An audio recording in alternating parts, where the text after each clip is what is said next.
बिहार में एनडीए को मिली जीत पर बात करने के लिए मेरे साथ हैं वित्त राज्य मंत्री अनुराग ठाकुर। इस पूरे चुनावी अभियान में जो अर्थव्यवस्था की हालत है, कोविड का जो असर रहा, रोजगार का मुद्दा एक बड़ा चुनावी मुद्दा था। इस संदर्भ में आप मैंडेट को कैसे देखते हैं? मैं धन्यवादी हूँ बिहार की जनता का, जिन्होंने मोदी सरकार की नीतियों को, नीयत को और कार्यक्रमों को और मोदी जी का जो समर्थन किया है, उसके लिए मैं बहुत आभार प्रकट करता हूँ। बिहार के विकास के लिए नीतीश जी के नेतृत्व में सरकार बननी बहुत ज़रूरी थी, क्योंकि मोदी जी और वहाँ पे नीतीश जी की सरकार बने और बिहार को आगे बढ़ाकर चले। वहाँ पर जब एक और मीडिया बात करता था बड़ी सभाओं की, तो दूसरी ओर गरीब जनता कहती थी मुझे गैस का चूल्हा नरेंद्र मोदी जी ने दिया, गैस कनेक्शन मोदी जी ने दिया, मुझे शौचालय पक्का मकान मोदी जी ने दिया, मुझे आपदा के समय मुफ्त में राशन मोदी जी ने दिया, मुझे सब सुख सुविधाएं मोदी सरकार ने दी। तो उसका एक बड़ा प्रभाव नीचे जनता को देखने को मिल रहा था कि कैसे वो नरेंद्र मोदी जी का समर्थन करते हैं। आपको लगता है चुनाव अभियान में रोजगार को पहले तेजस्वी यादव ने मुद्दा बनाया, फिर बीजेपी भी अपने घोषणा पत्र में नए वायदे लेकर आई, और ये एक सबसे बड़ी चैलेंज और साथ में एक प्रायोरिटी भी होनी चाहिए नई सरकार के बिहार में? देखिए, ये चुनौती भी है और एक अवसर भी है राज्य और केंद्र की सरकार के पास भी। अगर हम अपनी डेमोग्राफी को देखें तो एक युवा जनसंख्या जो हमारे पास है, इन युवाओं की ताकत को एक और मोदी सरकार स्किल डेवलपमेंट के माध्यम से उनका कौशल विकास कर रही है, दूसरी ओर रोजगार के अवसर उत्पन्न कर रही है।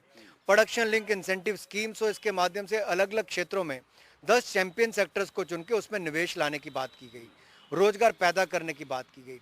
कृषि के क्षेत्र में जो वृद्धि हुई है, उसका क्षेत्रफल जो बड़ा है, जहाँ पर कृषि की गई, उसके लिए फर्टिलाइजर सब्सिडी को हमने इस साल के और बढ़ाया गया है।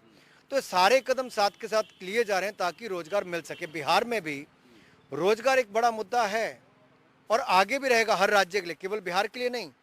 इसलिए हर राज्य की सरकार को और नए अवसर खड़े करने होंगे, रोजगार और स्वरोजगार के दोनों ही करने होंगे। आपने भी एक नई योजना का ऐलान किया है रोजगार के लिए।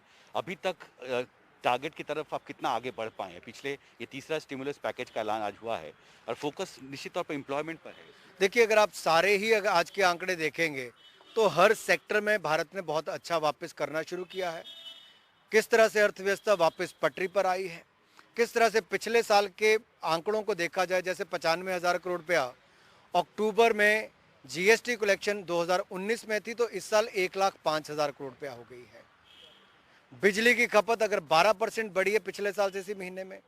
रेल का जो ढुलाई है वो लगभग 20% अगर उसके आसपास बढ़ी है, तो अपने आप में आंकड़े दिखाते हैं कि व्यापार भी बढ़ रहा है, बिजली खपत भी बढ़ रही है। तो जब ये सब हो रहा है तो निश्चित तौर पर रोजगार के अवसर भी बढ़ रहे हैं, और आगे रोजगार के अवसर और बढ़ें और संगठित क्षेत्र में लोग आएँ, तो कंपनीज को भी और कर्मचारियों को भी, दोनों को ही लाभ।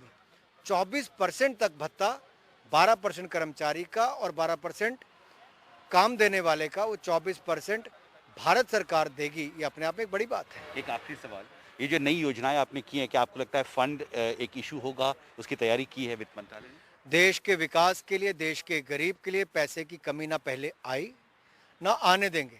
ये हमने अप्रैल में जब आपका लॉकडाउन हुआ मार्च में शुरू, उसके बाद जब हमने सब सेक्टर से बात की, उसके बाद पैकेजेस लेकर आए, पहले दिन से प्रश्न आता था कि क्या पैसा आएगा।